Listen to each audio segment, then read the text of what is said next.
All right, welcome back. I'm calling this part 3. So this is working towards reassembly. I'm gonna start with cleaning this block, cleaning up the head surfaces, the valley cover surface, the oil pan, and then the front timing chain cover and water pump ports. So this block's all aluminum, so I don't use razor blades. If it was cast iron, steel block, I'd use razor blades, or I have a good set of scrapers. But for this, I actually use a kind of a dull chisel. I mean, this is an old school wood chisel. It just has a good handle on it, and the edge is actually I don't want to say it's blunt, but it doesn't have that sharp edge on it anymore. So that's why I use it, just to get the heavy stuff off. And then I finish it up with sanding stone. This is a fine sanded stone. I just have it soaking now already with WD-40. And then this is, the can of WD-40 I use. So I'll just soak the stone, I'll hit the surface, and I'll go in a crazy 8, figure 8 motion, and keep it square to the block, not catch any edges. You don't want to take any aluminum off. With the razor blade, you can be on your way, everything looks fine, and then you catch an edge, or you catch around one of the bolt holes, and all of a sudden you take a filing off of the aluminum block itself, and yeah, full panic sets in. So I like to avoid that. So I use a dull scraper, get the heavy stuff, like I said, hit it with the sand and stone. I've had, great luck with the sand and stone forever. Use it in an industrial setting too. You don't put any pressure on it really. It's really light pressure, and yeah, it'll do the trick, and you can't get yourself in trouble. So I'm gonna start doing that now. Oh, one more thing. I'm so glad I pulled the motor out. I know in the other videos I was up in debate whether or not to yank it. The oil pump's what really did it. There's really no way to get that pickup tube out of the way without dropping the oil pan to replace the pump. So it was a no-brainer to yank it out anyway. And then it kind of snowballed. I'm putting a converter in, so it's either the transmission's coming out or the motor's coming out. So anyway, long story short, the motor came out, and now that it's on the stand, I can use gravity on my side. So I'm gonna tilt this motor so the head's pointing down. So as I'm scraping and blocking, any debris is gonna fall to the ground, not inside of the motor. So that's another reason to just yank this thing. If the heads are coming off, in my opinion, it's a motor out service, and there's other things you can find, other things you can take care of at the same time. All right, so I got the block on its side, and as you can see, the driver's side head isn't pointing straight to the ground. That's more than enough angle right there for the debris to fall to the ground, not into the block, and still be able to work on it, so you're not on your back, scraping above your head. So just to give you an idea, here's the passenger side. I haven't touched it yet. If you can see that, it's pretty dirty. And then the driver's side head, this is the driver's side. So that's with that blunt scraper, and then that sand and stone, lightly going in a figure 8 motion. You can still see all the factory machining marks from when they decked it. You're not taking any of that off. You're not taking any material off. So that's pretty much done. I hit it twice. Like I said, I put WD-40. I can show you. So I put WD-40 on the block.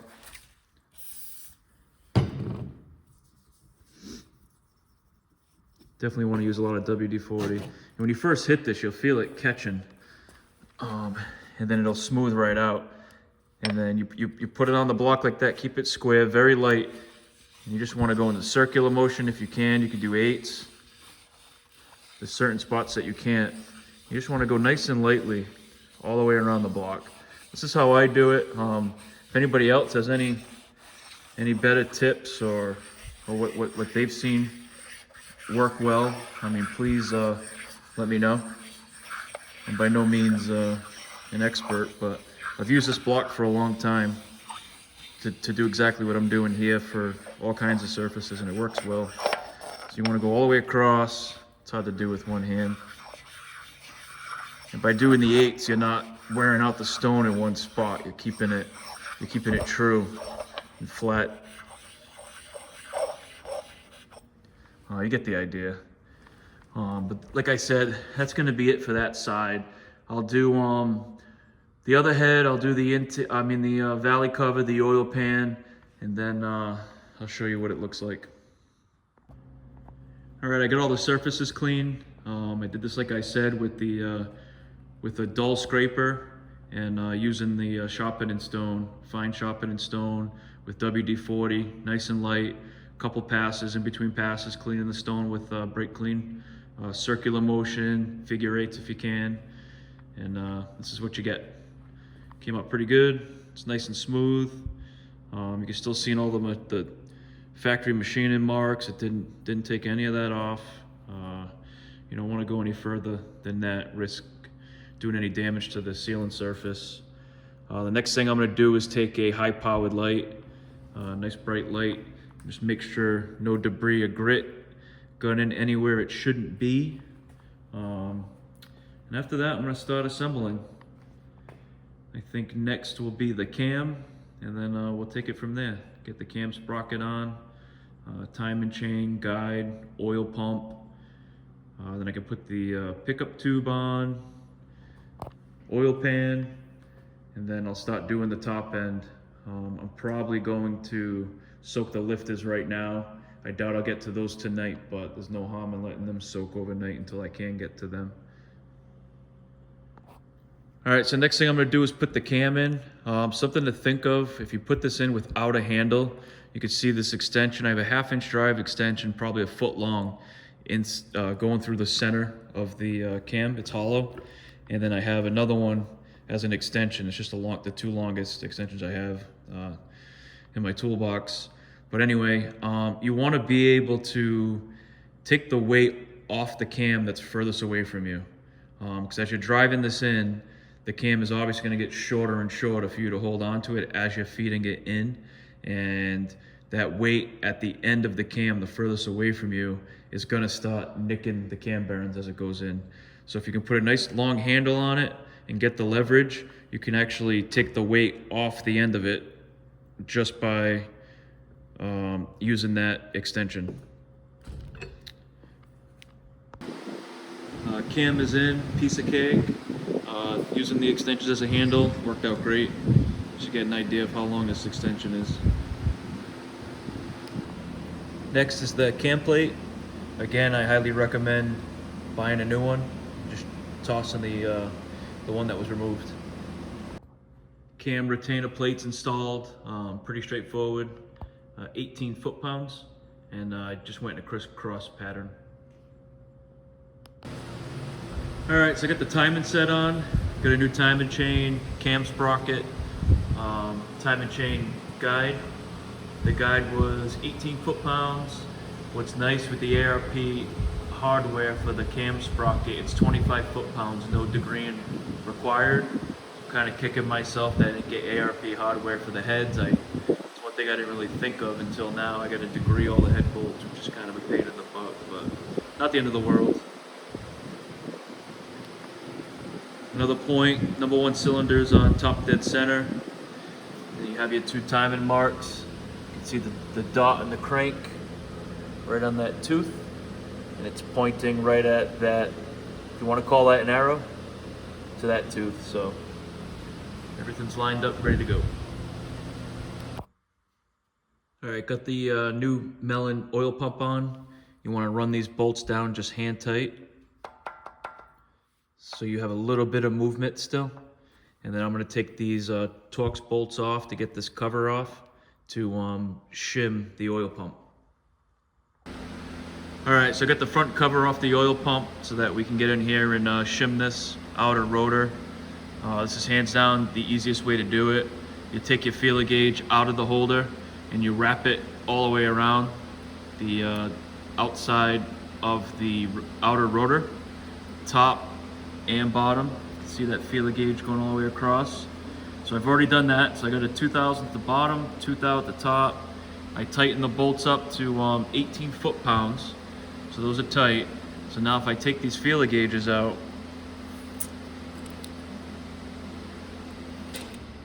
we are dead center I should be able to take this feeler gauge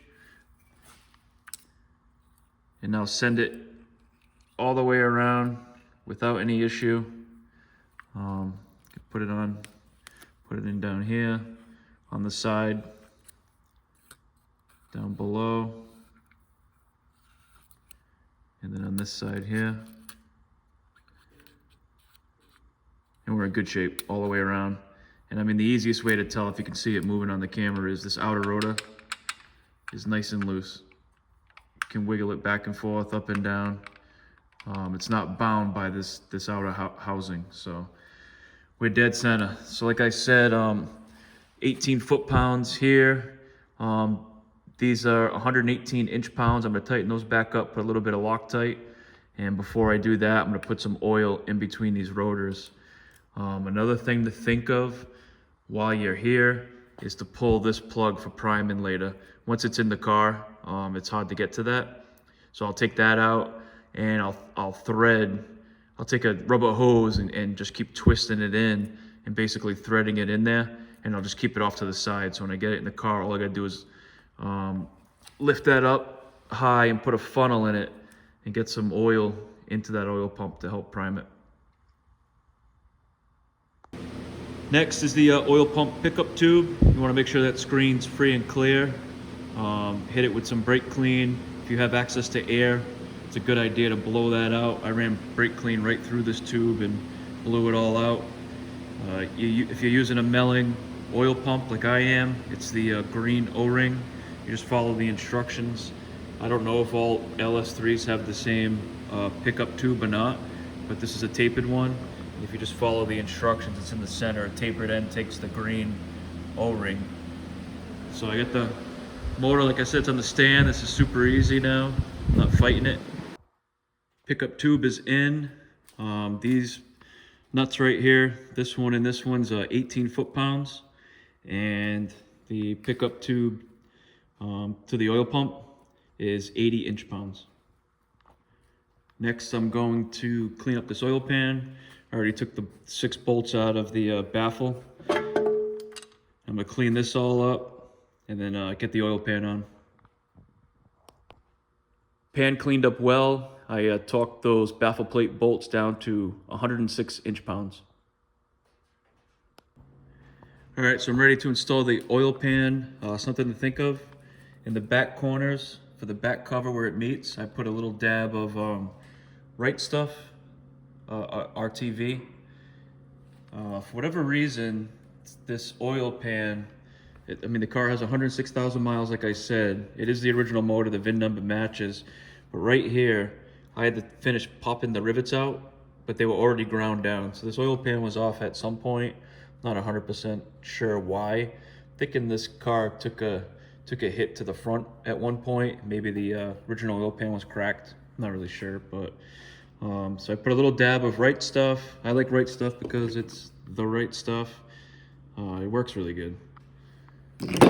What I like about it too, in the tube, if you never used this, the very end, it'll be like a little plug. You can pop that plug out and still use the rest of the gasket maker, unlike other silicone that it ends up, the whole tube ends up hardening. But anyway, here's the oil pan gasket I'm going to use. It's in a Felpro OS 30693R. And I'm going to torque all the oil pan bolts down to 18 foot-pounds. Besides the rear bolts to the rear cover, those two are 106 inch-pounds. Oil pan's torqued down. Something you want to be mindful of is the alignment of the rear part of the pan to the block. You want to get a straight edge in between there. I just use the edge of the feeler gauge. Also, you can see the impression of the head of the bolt into the oil pan to help line it up. So from the rear to the front, you can see the built-up grease actually helped me. Underneath there's a perfectly shiny surface to relocate this pan. You want to make sure you have that right and this flush, because your transmission bell housing's going to bolt to the block and to the oil pan. The oil pan's part of the reinforcement, the strength of this block.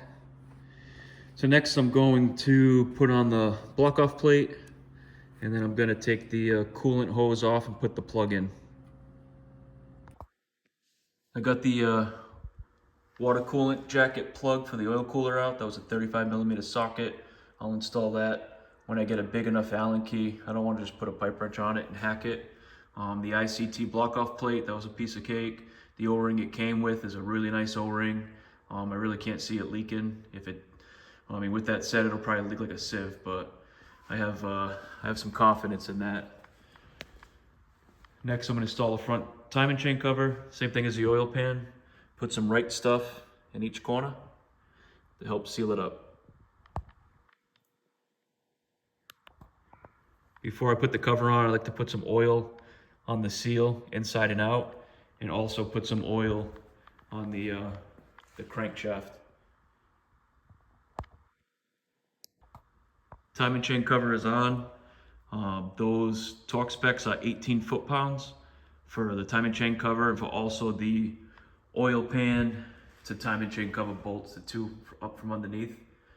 So what I do is put the timing chain cover on with the bolts already in the gasket, draw the cover all the way to the block first, then back them off so that they're just basically hand tight. Then I put the two lowers in, torque those down to 18 foot-pounds, and then in a crisscross pattern, I torque the front timing chain cover to the block, 18 foot-pounds. All right, so I moved on to the heads, getting these stripped completely down so I can clean them and then reassemble with the new dual valve springs. But just to give you an idea of how these get disassembled, and I'll show you how I reassemble them too. This is the BTR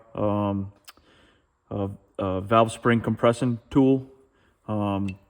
So what you do is you take this machined aluminum piece, and you'll see the relief cut out for the casting in the head. You put that down first, and then the steel plate, this hole is actually drilled on an angle. So you just want to make sure you have it matching the angle of the valve stems. And you'll see why when you put the top plate on. If you went the opposite way, if this plate's upside down, it'll just be pitched the wrong way.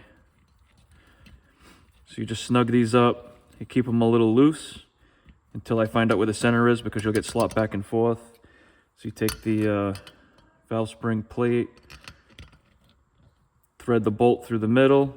I thread the bolt until I can see it from underneath go all the way through that lower plate, so I know I got plenty of threads. And then I'll just jiggle it a little bit to make sure it's nice and centered. Then I'll just snug these up by hand and then tighten this nut up.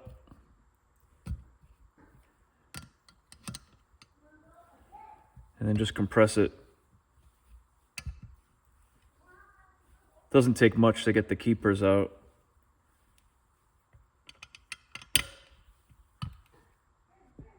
Once it starts getting, you could feel that it's getting tight. You definitely have gone enough.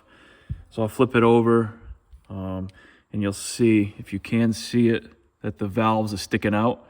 That's just because the keepers are locked into that top hat. So just take a dead blow and just tap the valve in. Both valves. Hold them with your hands. Make sure the keepers are out, which all four of them just popped out. And then I'll slide the valves out and take an exhaust valve. Put those to the side. You want to keep track, unless you haven't, if you're sending them out for a valve job, it doesn't really matter, but I'm not going to. I'm going to clean them up. I might hand lap them, but you want them to go right back into the same hole. So you want to mock them well. Flip it back over.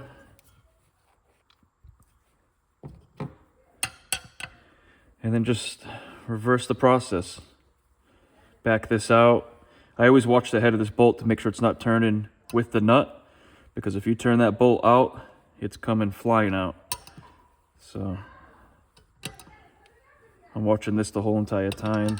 It does give you another nut, I think, maybe to lock underneath, but this is the fastest way. Take the center bolt out. And you'll see that it's such a good fit. It's actually too good of a fit. As it wears in, it gets easier and easier. So I just put a screwdriver under and then just pop them out. These are getting tossed, they're not getting reused with the new kit. Put that to the side, take these bolts out.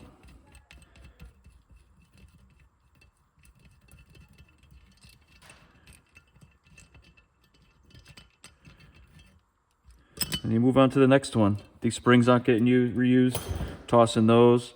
And then these lower guides with the seals, those aren't getting reused. They're not really pressed on, it's just the oil kind of holds them on. A little, pop those off, toss those also. But that's it, it's pretty easy, straightforward. I'll get these cleaned up. These are the last two, the other head's already stripped. And then I'll do a video of reassembly. All right, so here's the heads. I have one of them cleaned up. What I did was I took a tote, put some water inside of it with some Zep purple cleaner. I let them soak for a couple of hours, scrubbed them in the cleaner, and then this one I've already stoned. So WD-40, hit it with the stone, and you can see the difference. It doesn't remove absolutely everything. Like I said, you can still see some staining from the MLS gasket. That's as far as I'm gonna take it. So this is the clean one. And right behind it is the one that still has to be hit with the stone. And here's the intake runner compared to that one. So I'm just gonna finish cleaning these up and then I'll start reassembling. All right, so we're going to install the intake and exhaust valves. Aubrey's going to help us do that. That's the intake, that's the exhaust. So we'll flip this over. Good, Obs, you can pick which one you want to do first. The smaller one. The smaller one. So you put some of this oil on it, and then you rub it all around. And then you carefully, don't force it to go in. And then you push it in. And now for the big one, you do the same thing, except with a bigger one.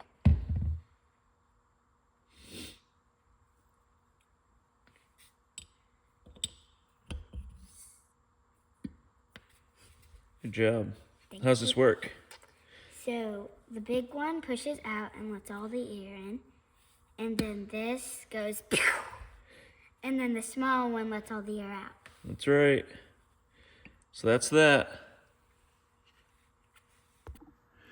All right, so I'm getting these heads back together. I got one head done. This head only has the last cylinder left. I figured I'd film this just so you get an idea of how to get these back together.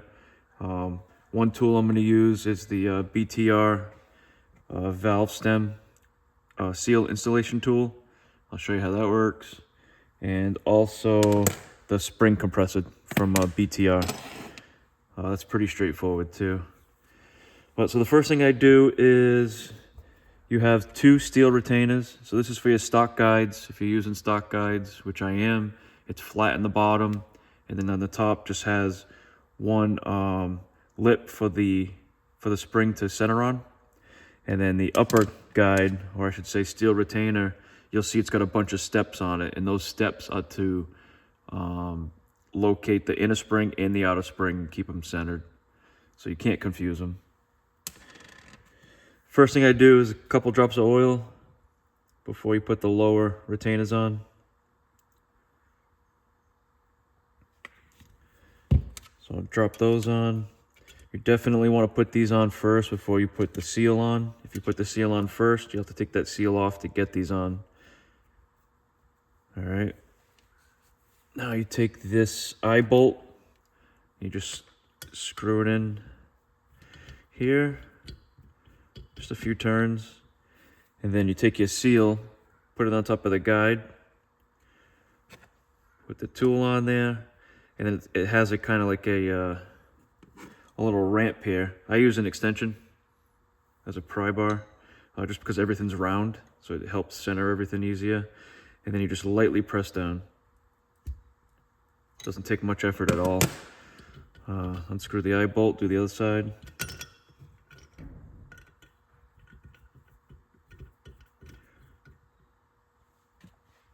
pop that seal on. Just do the same thing. Nice and easy. There we go. So seals are installed. Lower retainers or guides are installed. Next thing is flip it up on end. Take out valves. I've already cleaned them. Put a couple drops of oil on the stems. Install these nice and straight. Push through the seal. That's the intake.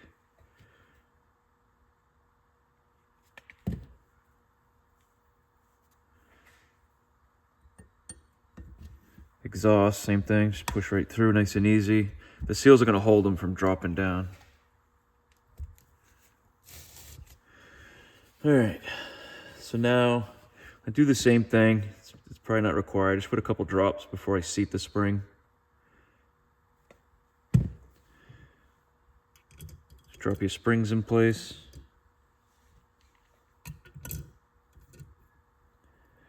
All right, so now we're going to use the spring compressor tool again. So you put this aluminum piece with the chamfer down first. Steel plate.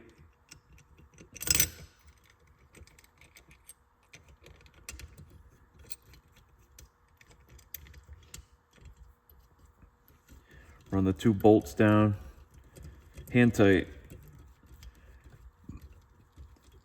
At first, I don't tighten them. I just keep them so I can move this back and forth to locate it.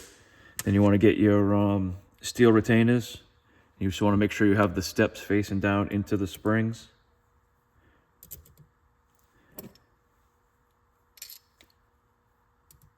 And then when I put this tool on, instead of having it where the upper retainer can go into that groove, I actually flip it and have it go the other way because this is for stock springs. And I don't want it to get cocked as I'm pressing it down. So I just put the flat end down. So same thing as before. To remove, I run this center bolt down so that it goes through the lower plate. I make sure it goes through the lower plate.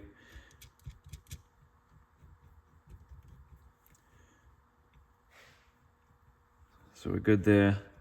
I do the best I can right now to center the upper steel retainers with the valve stems. And the one thing I can say is it's easier to pry out than it is to pry in when you have to center them to get the keepers in. That's pretty good. See if I can. All right. So I'm good there. I'll tighten these down, hand tight, and we'll compress them. So I usually compress these so that the top of the valve stems are level with the top of this nut that I'm turning right now. That seems to be a good point to stop and get the keepers in.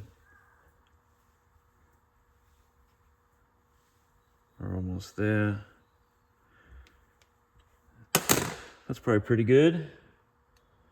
Now this one I can see the exhaust side needs to go that way here. And like I said, it's easier to go out only because you have something to pry against. So just lightly pry.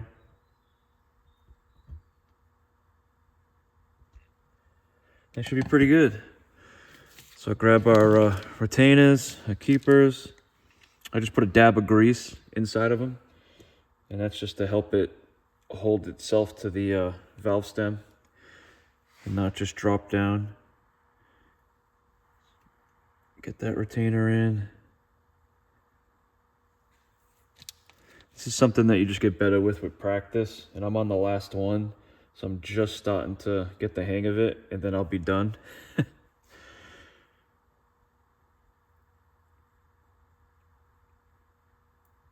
Okay, so we got that one. So once you have those 2 on, you can actually just push it down into the retainer. So now that's going to hold them. Just get the other guy.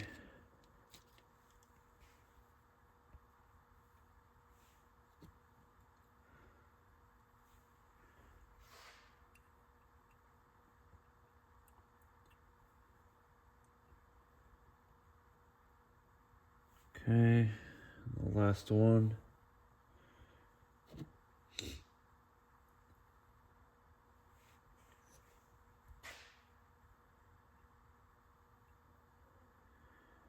All right, same thing, I'll push that down.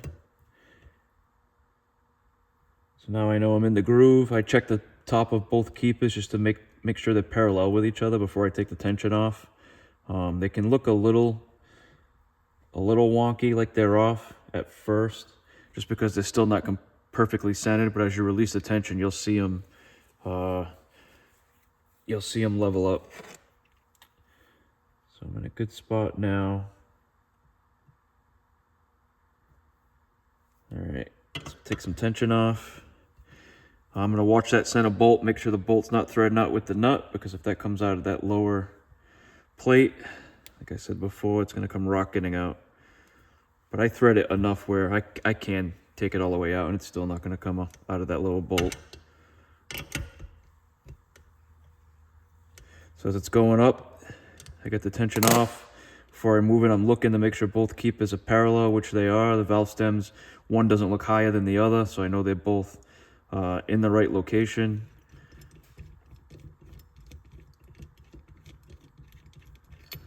So take that off.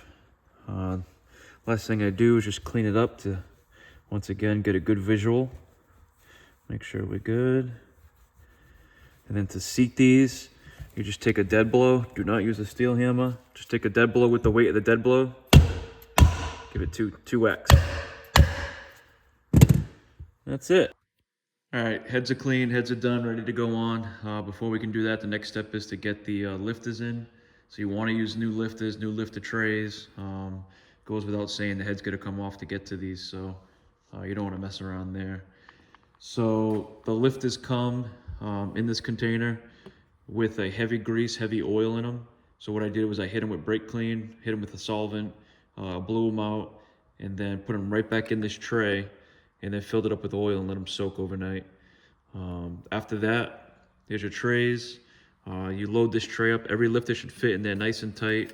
They're not gonna fall out if they're locked in there. You take them after they're loaded, drop them in. You don't want to force them. They should go nice and easy. If you're forcing them, that means your bores to your lifters aren't clean.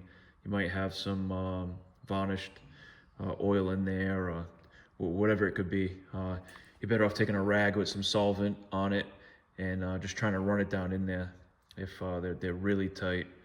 Once those are in, the center bolt, torque to 106 inch-pounds, and that'll be that.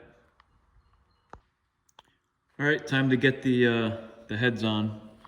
I'm just gonna do one last wipe down, make sure there's no high spots, and this block's ready to accept the heads. I'll do the same thing to the heads. I'll check the decks, make sure those are clean, get the gaskets on, and start getting these torqued down. Gaskets are on, BTR gaskets, self-explanatory. The fronts literally say front on them, and they're both the same. All right, so I got both heads on, they're torqued down.